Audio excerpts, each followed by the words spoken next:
Mas apesar de tudo isso, o Natal é muito importante. Por quê? Dizem os benfeitores espirituais que nessa época do Natal, as tarefas deles juntos aos encarnados se intensificam. Eles trabalham mais do que nunca, né? Porque nessa época, mesmo que a gente não queira, a gente se torna mais dócil, né?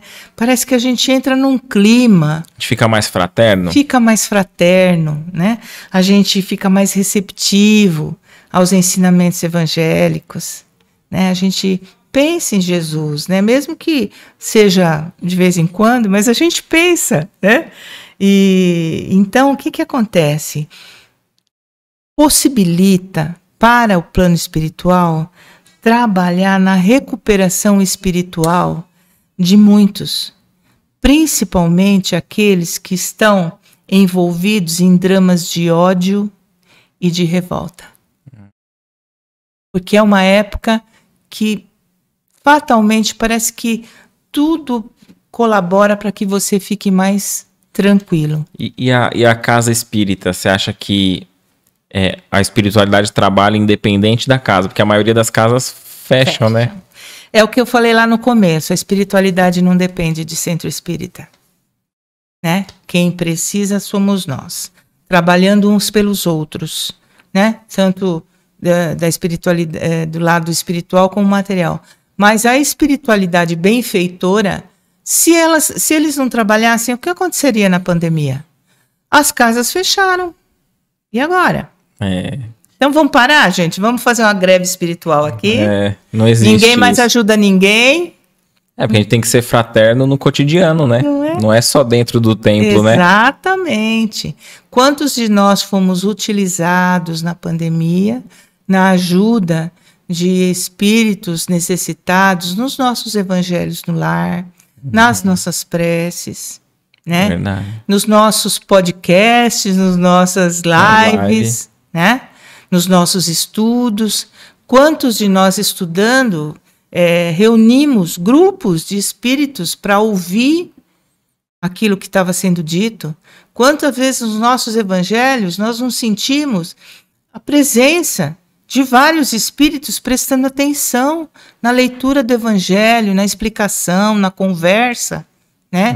E na hora da nossa prece sentimos esses espíritos presentes. Então, a casa espírita ela é muito importante. Ela é um pronto-socorro, né? Mas ela funciona dia e noite, independente das portas materiais estarem abertas ou não. Ela funciona na pandemia, independente da nossa presença material ou não, porque ela é um pronto-socorro espiritual. Perfeito. Né? Então, é isso que a gente tem que entender, né? Bom, então, eu ia falar... Estava falando sobre os ares do Natal, né? Quando os ares do Natal se aproximam, nós ficamos amigáveis, nós ficamos mais emotivos às necessidades do nosso próximo, né? Às vezes, aquilo que você não faria por um outro numa hora normal, que você dizia, não, é muito caro, eu não vou gastar isso. Hoje aconteceu uma coisa assim interessante. Eu estava com meu neto na praia, eu, meu marido e meu neto. E aí veio um rapaz vestido de palhaço. E ele vendia um palhacinho que levantava. E ele falava os circos não estão funcionando, mas o espetáculo continua, né? E a gente passou muito tempo sem trabalhar. E tudo muito assim, com muito humor, porque ele era palhaço. E eu falei, a arte é a melhor coisa para melhorar o nosso mundo, né? Ele falou, a senhora tem razão. Eu ouvi alguém dizer assim, o que seria de nós sem a arte? Seríamos tristes. Aí ele fala, tira uma foto comigo, não custa nada. Aí você tira a foto. Aí ele fala, aí se você quiser ficar com o palhacinho é R$20. Num outro momento, meu marido falaria assim, R$20 um palhacinho de papel, assim, né? Meu marido tirou os R$20, toma já aqui, né? Envolvido pela... Então, assim, a gente acaba se envolvendo, né? no problema do outro, né?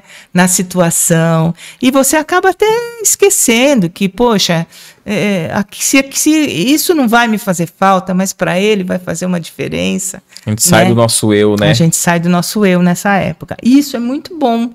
Muito bom, né? A gente começa a prestar mais atenção nos nossos irmãos mais necessitados, né? E mesmo que a gente não esteja querendo, os nossos corações e os nossos pensamentos, eles se voltam para a necessidade do próximo. Porque se voltam para o amor, para a caridade, para a solidariedade. Por quê? Porque nesse momento do Natal, existe alguma coisa que mexe com a nossa consciência. E a nossa consciência é o juiz que Deus colocou dentro de nós. E essa consciência faz com que a gente julgue os nossos atos. Se você está aqui pela primeira vez, não se esqueça de se inscrever, ativar a notificação, para que seja sempre notificado, receba o lembrete. E até mesmo uma amiga minha me ensinou, né, sobre essa parte do marketing, que o YouTube, ele compreende qual que é o público-alvo, qual que é o perfil daqueles que estão se inscrevendo e passa a mostrar esse conteúdo para mais pessoas que possam gostar. Então, você se inscrevendo, você está ajudando que conteúdos edificantes cheguem até mais pessoas.